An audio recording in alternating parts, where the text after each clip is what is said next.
কৰিছে কৰিছা এতিয়া আমি ইয়াতে চাই যাম হাতত এইখিনি ওখ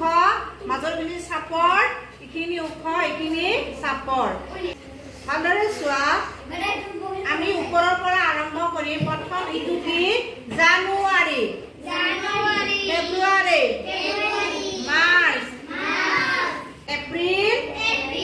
মে জুন জুলাই এটাতো ইফালে একো নাই ইয়াত দুবাৰ হ'ব আগষ্ট ছেপ্টেম্বৰ অক্টোবৰ নৱেম্বৰ ডিচেম্বৰ যেতিয়া ওপৰৰ গাঁঠিটোত আমি কম জানুৱাৰী বুলি কম তেতিয়া কি হ'ব 31 দিন জানুৱাৰী কিমান দিন হ'ব 31 দিন ফেব্ৰুৱাৰী কি হ'ব 28 বা 29 দিন হয় জানুৱাৰী ফেব্ৰুৱাৰী আকৌ ওপৰত গ'ল কিমান হ'ব মাৰ্চ এপ্ৰিল জানুৱাৰী